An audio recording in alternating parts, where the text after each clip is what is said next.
Welcome to our channel Khalil real estate. మీరు మా YouTube ఛానల్ని కొత్తగా చూస్తున్నట్లయితే సబ్స్క్రైబ్ చేసుకోండి. మీరు మా ఇన్స్టాడీని చూస్తున్నట్లయితే తప్పకుండా మా ఇన్స్టాడీని ఫాలో అవ్వండి. ఇప్పుడు మనం చూస్తున్న 2 BHK అపార్ట్మెంట్లో ఫ్లాట్ వచ్చి సిఆర్డీ అప్రూవ్డ్ అపార్ట్మెంట్లో ఫ్లాట్స్ అనమాట. ఫోర్త్ ఫ్లోర్లో అయితే ఫ్లాట్స్ అయితే అవైలబుల్గా ఉన్నాయండి.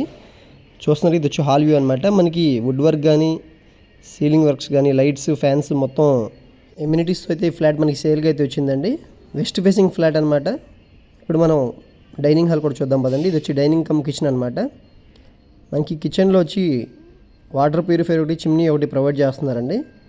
డైనింగ్ హాల్ కమ్ కిచెన్ అనమాట. స్పేషియస్గా అయితే ఉందండి. మనకి కిచెన్ పక్కనే బాల్కనీ, వాష్ ఏరియా లాగైతే ఇచ్చారు. ఇప్పుడు మనం బెడ్రూమ్స్ కూడా చూద్దాం పదండి. ఈ బెడ్రూమ్లో వచ్చి మనకి అటాచ్డ్ బాత్రూమ్ అయితే ఉంది, మాస్టర్ బెడ్రూమ్ అనమాట. మనకి బాత్రూంలో వచ్చి హాట్ వాటర్ గ్రేజర్ అయితే ఒకటి ప్రొవైడ్ చేస్తున్నారండి. మనకి ఇప్పుడు సెకండ్ బెడ్రూమ్ కూడా చూద్దాం పదండి. టోటల్గా 970 SFT అండి. వెస్ట్ ఫేసింగ్ ఫ్లాట్ అనమాట. 32 lakhs అయితే చెప్తున్నారు. బైక్ పార్కింగ్ అయితే అవైలబుల్గా ఉంది.